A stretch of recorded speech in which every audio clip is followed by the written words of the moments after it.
I stood outside the old age home with my suitcase, watching my son drive off without a backward glance. No hug, no goodbye. Just the sharp slam of his car door and the echo of, "They'll take care of you." I'd raised him with nothing but love. Now I was a burden, neatly removed. What he didn't know? A week ago, I quietly added his name to my will, along with a clause he'd one day regret. Funny how money reveals people, and buries them too.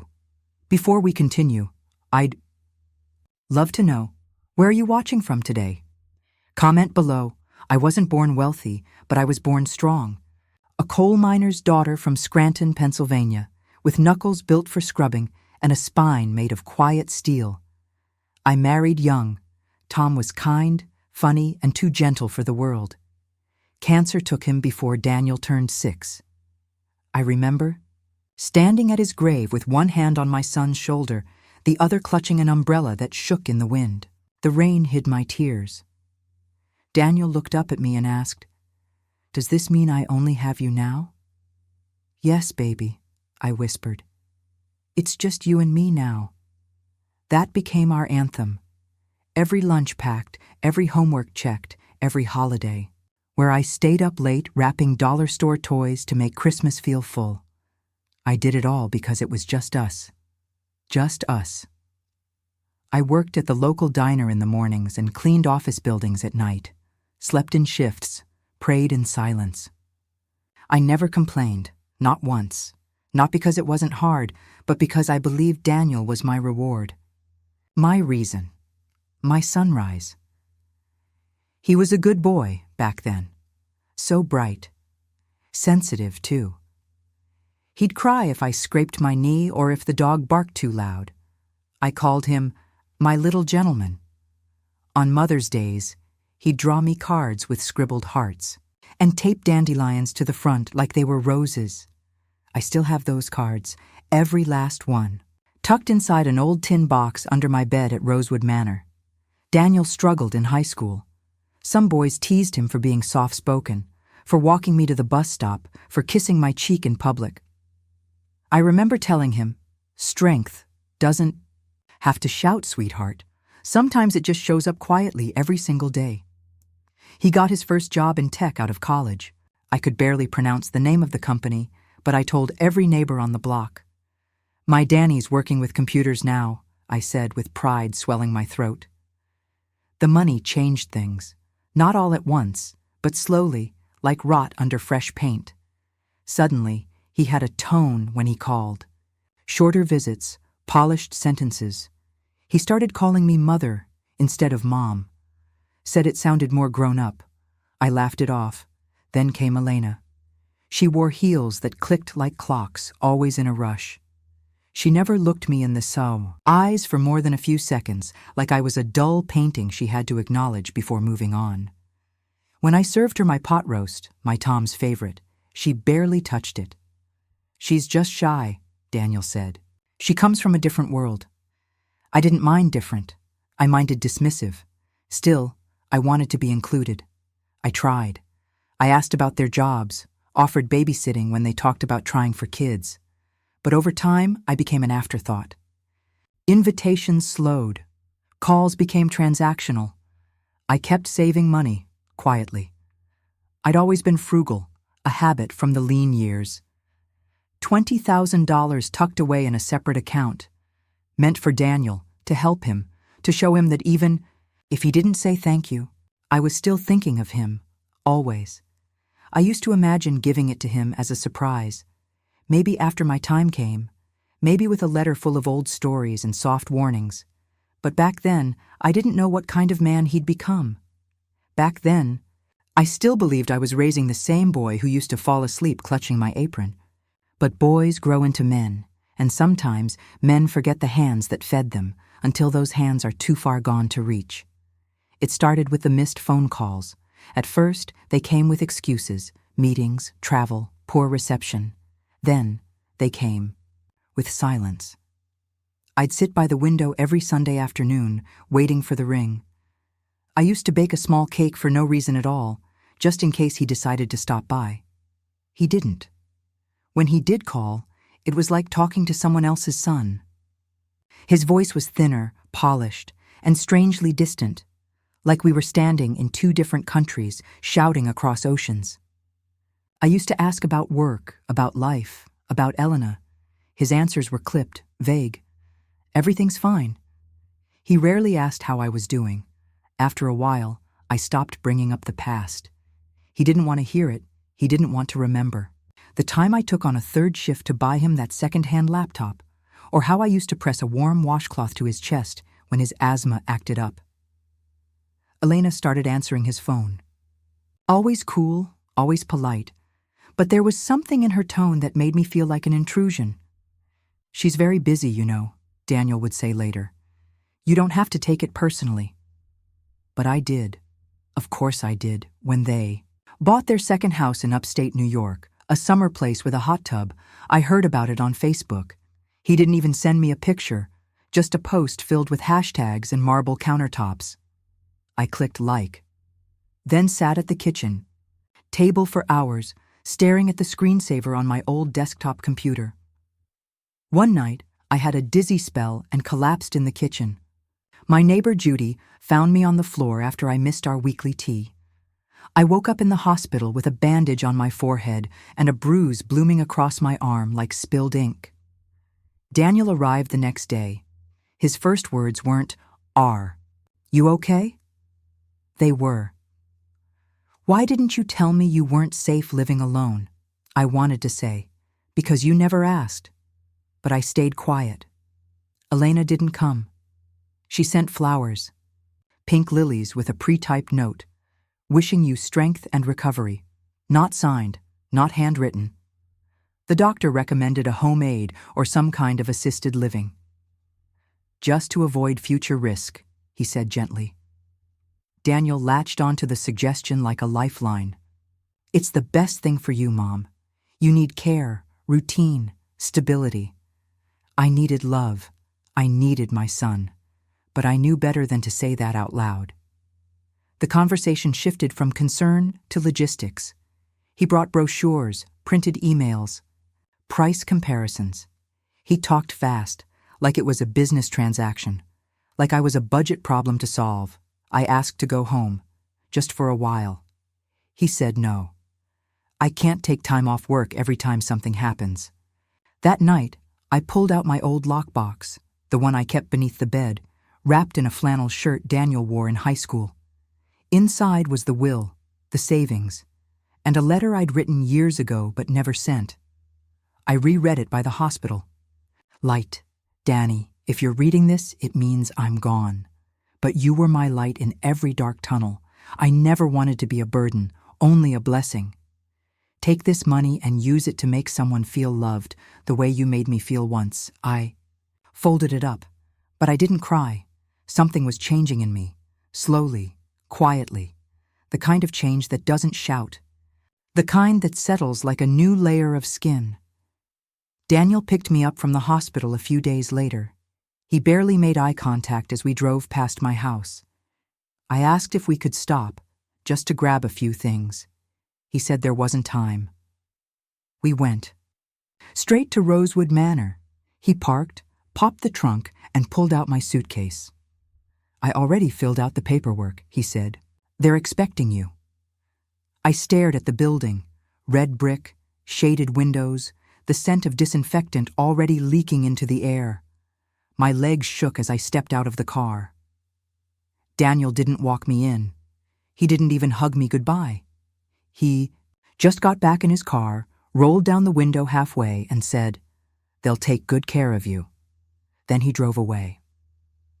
As the engine disappeared down the street, something inside me hardened, and I knew then my love would no longer be unconditional. I didn't cry when Daniel left me at Rosewood. I stood still, suitcase in hand, as a nurse named Stephanie guided me through the sliding doors. She had warm eyes and a soft voice, but I didn't hear most of what she said. Everything sounded like it was coming from underwater. They showed me to my room, neat, clean, impersonal, the kind of place designed for function, not feeling. The bed was smaller than my old one, the walls too white, the silence too loud. There was a window, at least. I sat beside it for hours that first day, watching the sun crawl across the sky, wondering if Daniel would call, wondering if maybe he'd turn around. He didn't. Dinner was served at 5, a tray with overcooked peas, dry chicken, and unsweetened tea. I ate slowly, chewing without tasting. Around me, other residents talked in hushed tones or stared into space. No one looked at me. I was a ghost in a chair. That first night, I lay awake, listening to the distant beeping of machines and the occasional cough from another room. I turned over my pillow 3 times trying to find the cold side, something familiar. But it wasn't my pillow. Nothing was mine anymore. The next morning, I asked if Daniel had left a number I could reach him at. The receptionist flipped through some papers and gave me a line to his office, in case of emergencies only. I memorized it, but I never dialed. In the days that followed, I tried to adjust. I joined a morning stretching class. I went to a movie, Night in the Rec Room. I even let the staff convince me to paint during creative hour. I drew a crooked sunflower and signed my name with a shaky hand. But inside, something was rotting, something I couldn't wash off or will away. It was the shame, the quiet, gnawing shame of being discarded by the one person you gave your entire life to. People talk about betrayal like it's a sharp thing, loud, fast, violent. But it's not. Betrayal is slow. It's a dull knife drawn over the same wound every day. You keep thinking the bleeding will stop. It doesn't. One afternoon, I received a visit, not from Daniel, but from a courier. He brought a box of my things from home. My knitting bag, a few framed photos, and a note in Daniel's handwriting. Didn't want these to get lost. Thought you might want them. No love, Daniel. No call me soon. Just a logistical gesture. A duty checked off. I looked at the framed photo of us from his graduation day. Me in a borrowed dress, him in a too big suit, our arms around each other. We were both beaming. That boy in the picture had promised he'd take care of me one day. I slipped the photo face down into a drawer. The staff at Rosewood tried. They really did. Stephanie brought me extra pudding cups. A man named Gerald invited me to his weekly crossword group. And the director, a kind man named Dr. Fine, sat with me during one of my lower days. "You seem angry," he said gently. "Anger is allowed?" "I'm not angry," I replied. "I'm just awake now." That night I took out my will again. I had brought it in my suitcase just in case. I reread every line slowly, my hand tracing the letters of Daniel's name, $20,000. I had saved it over the years, scrimped pennies, stashed birthday money, skipped new coats in winter just to tuck away a little more. I imagined he'd use it to send his child to school someday, maybe buy a home, maybe remember me with warmth. But now it felt like rewarding someone who'd already written me off. Still, something in me couldn't cut him out. Not completely. So I left the money in, but I added a condition. A simple one. Daniel would only receive the funds if he personally came to collect my ashes after my death. No assistants, no couriers, no digital signatures. He would have to show up, look someone in the eyes, take responsibility, not just for the task, but for the years in between. I wrote the clause in longhand and had it notarized. My lawyer, Mrs. Delaney, didn't ask questions. She just nodded. "I've seen things like this before," she said softly. "Sometimes it's the only way to be heard." I sealed the envelope, set it aside, and slept better that night than I had in weeks. The next morning, I sat by the window again. This time with tea and a scarf I was knitting for no one in particular. Young nurse named Alex sat beside me, watching the cars pass outside. "Do you miss him?" she asked. I didn't lie. "Every minute. But you're not calling him." "No," I said. Sometimes love looks like silence, especially when nothing else worked. And with that, I let go. Not of the love, but of the hope that it would ever return the way I gave it. There's a strange kind of silence that settles on your chest when you realize your most cherished memories belong to someone who has forgotten them. I felt that silence one morning as I sat at the end of my narrow bed at Rosewood, holding an old photograph in my hand. Daniel was 5. He had a gap in his teeth, jelly smeared on his cheek, and both arms wrapped tight around my neck like I was the only safe place in the world, and I was. Flashback. Winter, 1991. The heat had gone out in our apartment. I wrapped Daniel in every blanket we had, then held him against me, humming songs through my chattering teeth. We laughed about pretending to be penguins in an ice castle. At one point, he looked up and said, "Mommy, are you cold too?" "Yes, baby," I whispered. "But when I hold you, it's like summer again." He blinked those big brown eyes at me. "I'm gonna buy you a house with a fireplace one day." We never got that fireplace. But I kept the warmth of that night in my heart for years. Flashback. Fall, 2003. Daniel didn't get invited to a birthday party. He was devastated. Said the kids made fun of his shoes, cheap sneakers from the discount bin. That night, after my shift, I found a way to buy him a pair of Nikes. I had to sell my grandmother's brooch to do it. When I gave them to him, he cried. He hugged me so tight, I thought my ribs would crack. "You always make everything better, Mom." I used to think that kind of love was eternal. Turns out, it has an expiration date, or maybe just a price tag. Days at Rosewood blurred into one another. Meals, meds, bingo nights, weather updates from the television nobody watched. But my mind kept looping the same reel. Not the bitterness. Not even the moment he left me here. The before. Because that's what hurts most, isn't it? The remembering. Not just the abandonment, but how deeply, purely, completely you once believed in someone. It was around that time that I hit a low I hadn't expected. I stopped eating. I stopped talking much. I folded into myself like worn linen.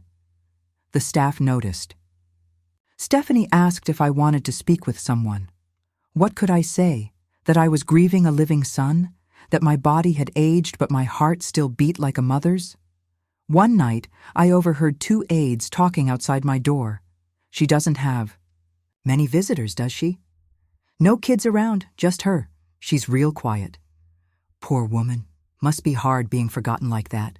I buried my face into my pillow and bit down on my knuckles so they wouldn't hear me sob. The emotional breaking point came, strangely, not from Daniel, but from a birthday. Not mine. A resident named Pearl turned 88. Her daughter showed up. With balloons, cake, grandchildren squealing and hugging, the whole rec room turned festive. Music played. Staff took pictures. Pearl glowed with pride. I watched from the edge of the room, smiling politely, clapping when expected. But inside, something cracked, not from jealousy, but from the piercing awareness of what I had lost. I returned to my room and stared at the wall for what felt like hours. Eventually, I reached into my drawer, pulled out the old tin box, and opened it again.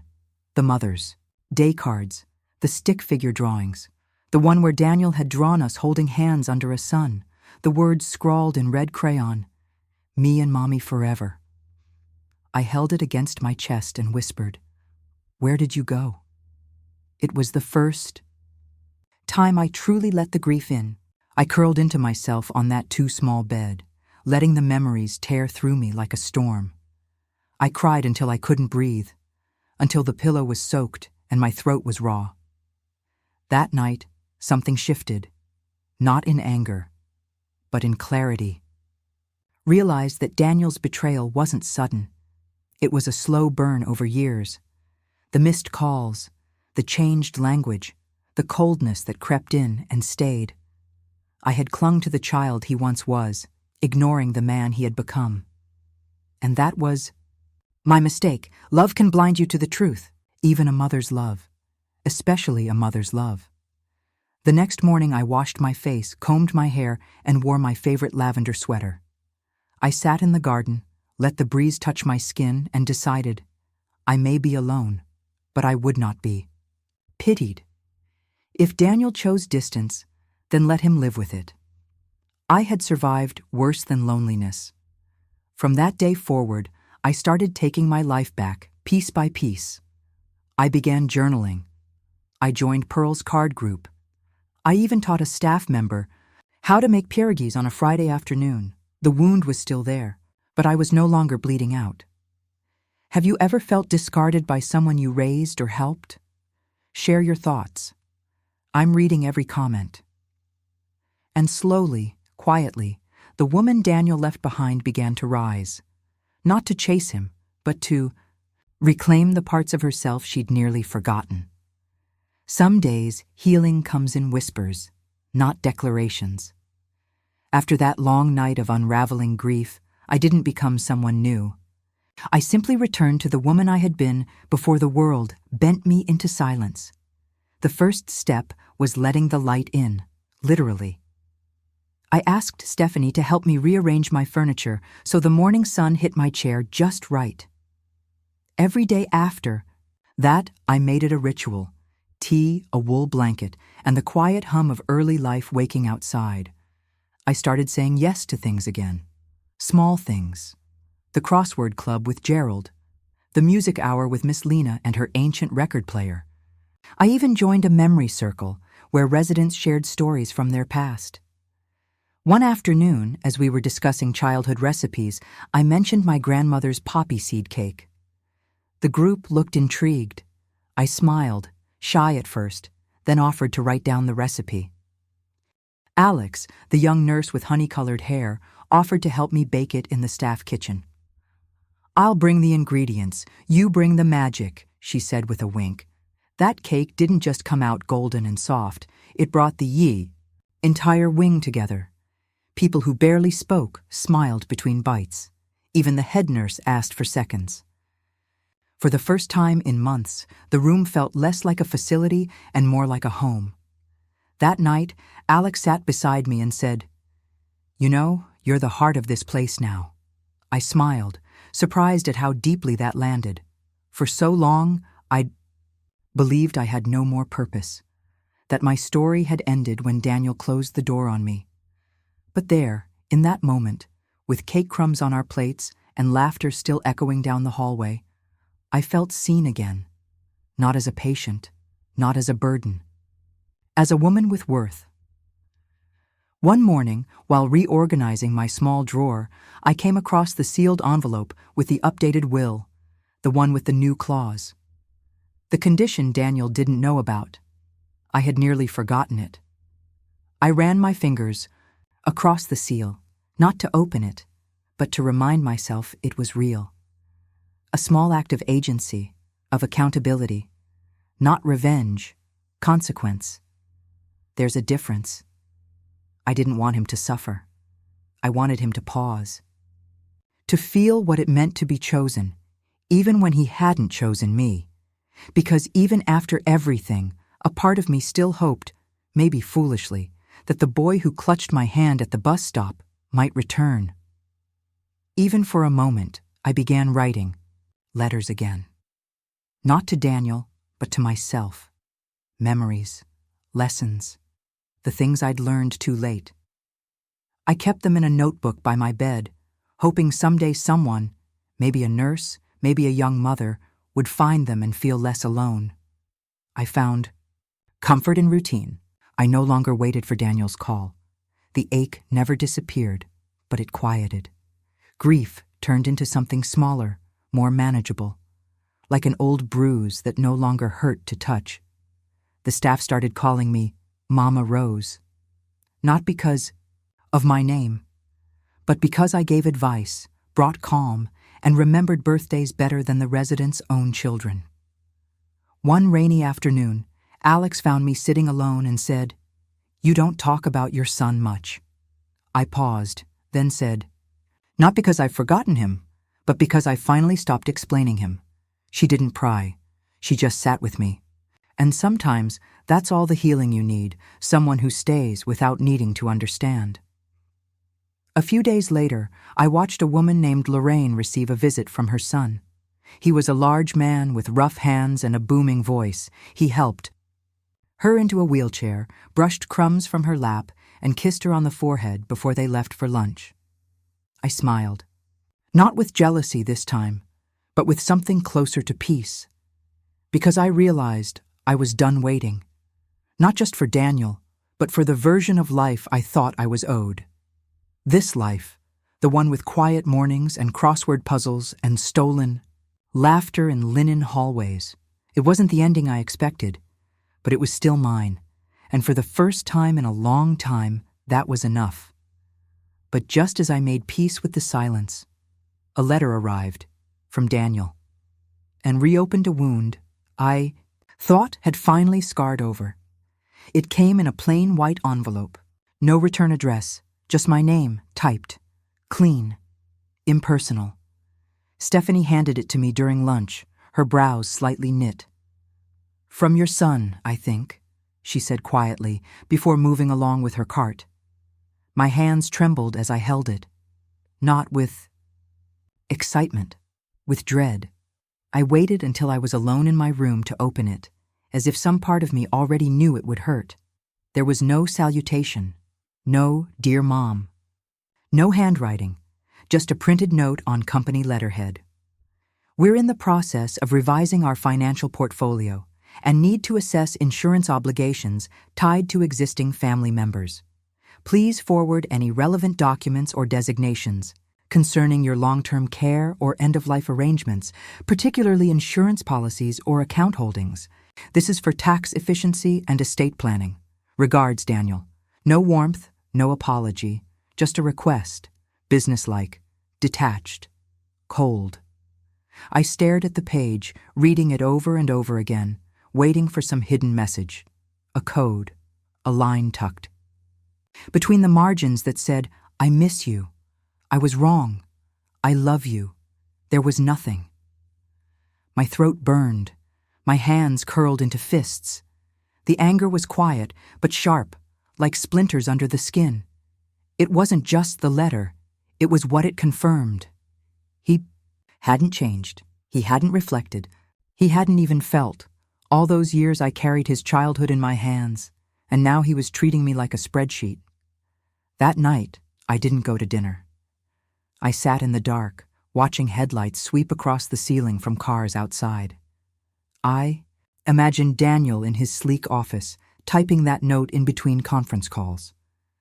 I imagined Elena standing behind him asking, "Did you send it?" And I imagined myself vanishing from his memory the moment he pressed send. The next morning, I took the envelope to Alex. I didn't say much, just handed it to her. She read it. Her eyes darkened. "Do you want me to respond on your behalf?" "No," I said, gently pushing the letter back toward her.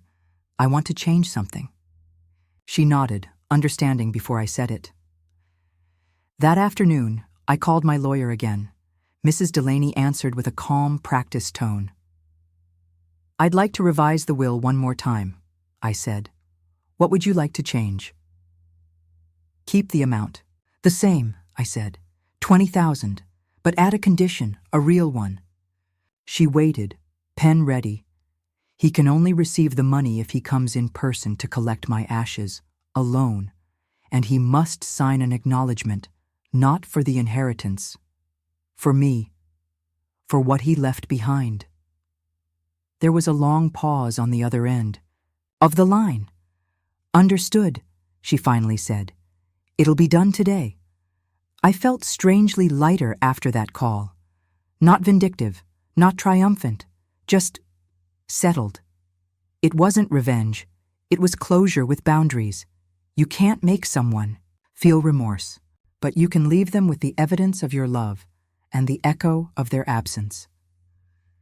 A few weeks later, Daniel called, for the first time in months, not to say hello, not to ask how I was, but to confirm he'd received the letter I never sent.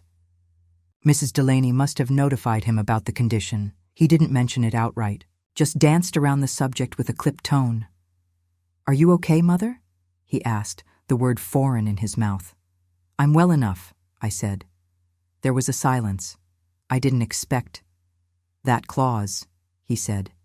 It's unusual.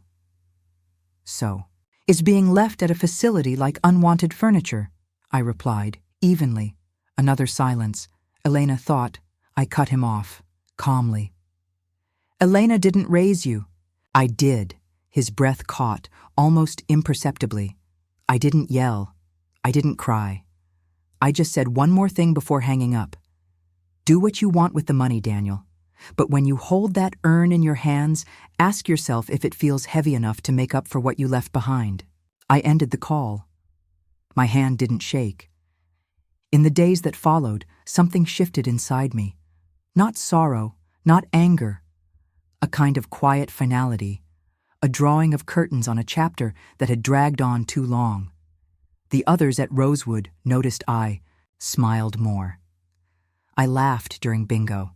I danced, awkwardly, during music hour with Gerald, because I was done waiting for my son to become the man I needed him to be. Then one evening, I caught Alex standing by my door. She was holding a small painting, my sunflower, the first one I'd ever made here. I found this in the art cabinet, she said. Thought you might want it back. I looked at it, crooked and bright, like something growing in defiance of the odds. I do, I said. Thank you. I hung it above my bed, let it be my reminder that even in a place where people are left behind, things can still bloom. But just as I settled into peace, the front gate buzzed open one morning, and there he was, Daniel, no wife, no smile, just a man who looked like he had something to say. The morning he arrived, I was pruning the basil pots in the rosewood garden. The gates buzzed open like they always did, but this time, the staff looked up from their clipboards. Stephanie gave me a subtle glance, confused, cautious. I followed her eyes. There he was, Daniel, standing just past the threshold in a button-down shirt, no jacket, no briefcase, no Elena, just him and his face. It wasn't the face of a man who came to defend himself. It was the face of someone who had finally run out of distractions. He looked older, not in years, but in weight. His shoulders sagged slightly, and his eyes, those same big brown eyes, were dulled around the edges, like too many nights had passed without sleep. Mom, he said, stopping a few feet in front. Of me. Not mother. Mom. It slipped out like a word he hadn't spoken in years. I didn't say anything. I just nodded toward the bench near the rose bush. He followed me silently, sitting down like a schoolboy called to the principal's office. I got your message, he said finally, fidgeting with his wedding ring. About the ashes. Said nothing. He glanced sideways, squinting into the sun. I didn't expect that from you. I looked straight ahead. That's probably because you haven't expected anything of me in years, he winced. You're right. The silence stretched, heavy but not hostile. He cleared his throat. I found the box last week. The old one. The cards I made you. Breath caught. I hadn't realized he still had them. I sat on the floor for over an hour, he said. Just reading, crying, actually. He laughed, short and bitter. Elena doesn't know. I didn't want her to see me like that. She never liked me, I said, without venom. He didn't deny it. Just looked at his hands. Then, slowly, he reached into his coat pocket and pulled out something folded. He handed it to me, a card, one of those gas station ones, cheap, flimsy, but the handwriting, it was his. I'm sorry I left you when you needed me most. I didn't know how to be a son to someone who didn't seem to need anything anymore. But you did, and I see that now. If it's not too late, I'd like to learn again. I stared at the words until they blurred. Not because I didn't believe them, but because I finally wanted to. Do you know, I said slowly, how many birthdays I spent alone? How many nights I stared at the phone waiting for it to ring? He nodded. Yes, now I do. I was selfish and scared. I thought putting you in here was helping. I didn't want to deal with what it meant for me to have a mother who was aging. He turned to me, tears forming in the corners of his eyes. But this place, I see now. It didn't bury you, it revealed you. You're more alive here than I've been in years. The wind picked up slightly. A bird hopped across the brick path in front of us. I waited, letting his words settle. You're not here to collect money, are you? I asked finally. He shook his head. No, I don't care about the money. I care that I may never get to hear your stories again, or sit next to you and not feel like a stranger. I looked at him. Not through him. At him. And for a moment, I saw the boy again. The one who cried over bruised knees and birthday balloons that flew away. The one who swore he'd build me a house with a fireplace. That boy was still there. Wounded, but there. We sat together for another hour, talking about things that didn't matter. TV shows, the soup of the day, Gerald's relentless flirting with the nurses. Then he stood up and said, "Can I come back tomorrow?" I smiled faintly. That depends. Are you bringing another card? He laughed through his nose, rubbing the back of his neck. Maybe something better. He leaned down and kissed the top of my head. The first kiss in, I don't know how, long.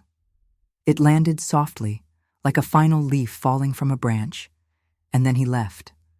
No fanfare, no promises, just presence.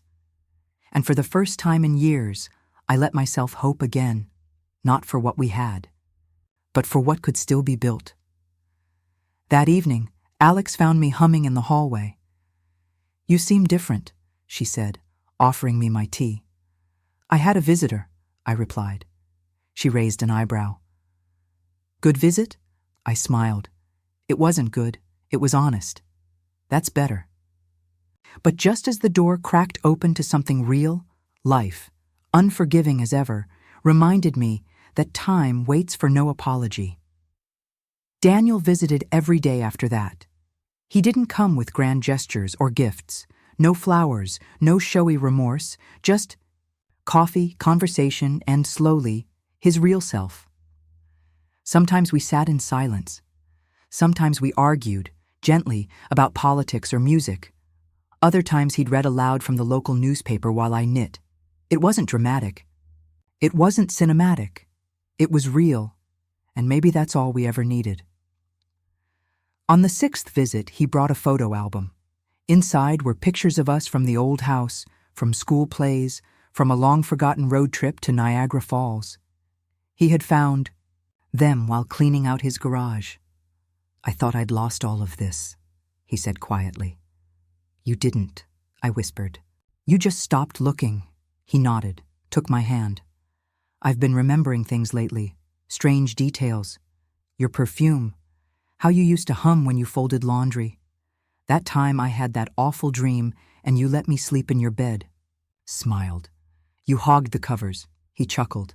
"I was scared. I didn't want you to leave me." My smile faltered, and he saw it. His voice cracked when he added, "And then I grew up and did exactly that, didn't I?"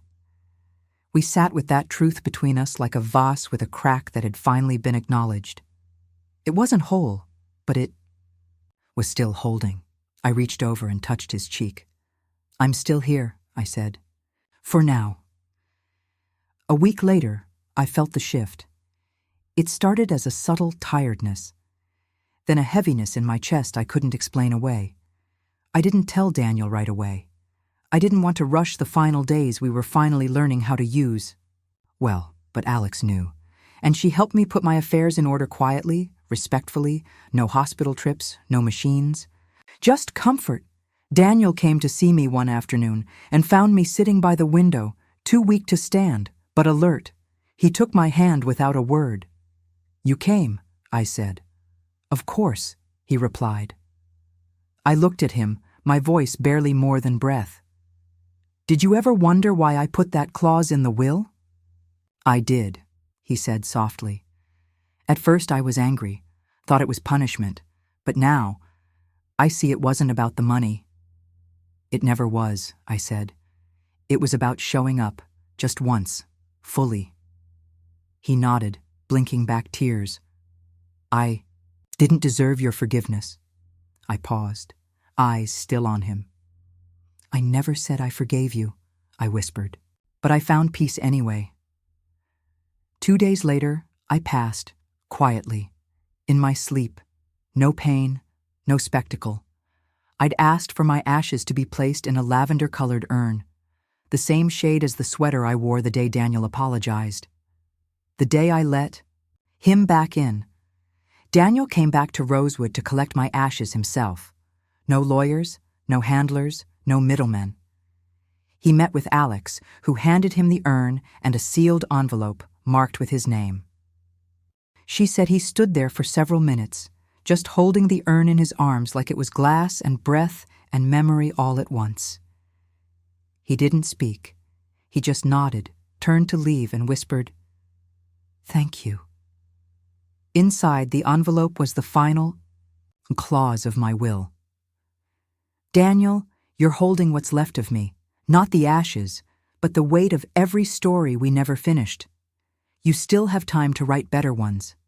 This money isn't a reward. It's a mirror. Use it to do something that proves you can still become the man I believed you were meant to be. And remember, some love isn't loud. It's just waiting to be noticed. Mom.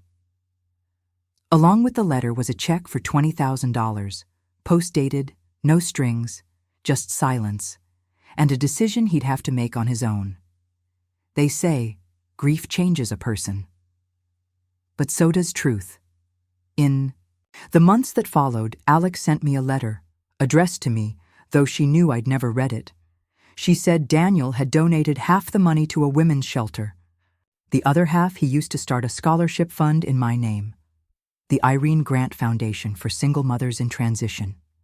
She attached a photo of the plaque. Beneath my name, it read, "Because love that sacrifices deserves more than silence." If you had one final message to leave behind for someone who hurt you, what would it be? And maybe, in the end, that was all I ever wanted. Not repayment, not apologies. Just to know that my love didn't disappear. It became a seed, and he finally planted it. It's strange, isn't it? How a lifetime can be summed up in moments, a photograph, a single sentence, a hand held too late. When I was younger, I believed love was about giving without limit. I thought sacrifice meant loyalty, that if I just loved enough, people would stay. They'd remember. They'd choose me. But love, I've learned, is not just what you give. It's what the other person is willing to carry in return. And sometimes, when they drop it, you don't pick it back up for them. You let it lie. You let them feel the weight of what they've lost. I'm not bitter. Truly, I'm not. Bitterness is heavy, and I was too tired by the end to carry anything but peace. There's a quiet kind of dignity in setting boundaries, especially for someone like me who spent decades confusing silence with grace. But dignity is not the absence of pain. It's the decision to live with it, without letting it turn you cruel. I could have cut Daniel out of my will entirely. Many said I should have. But that wasn't who I was, and it still isn't. Instead, I gave him a choice. Show up. Be human. Be present. He did. Eventually. And in that small act, something changed. Not everything, but enough. Enough for me to take my last breath without regret. Enough for him to live with a map instead of just a mirror. I think about all the mothers. In places like Rosewood, women who fed children, wiped tears, built lives on empty bank accounts and full hearts, only to be set aside like dishes no longer needed. But let me say this clearly, to whoever needs to hear it. You were never a burden. You were the bridge, the soil, the soft place that let someone else grow. And if they forgot that, that is their forgetting, not your failure.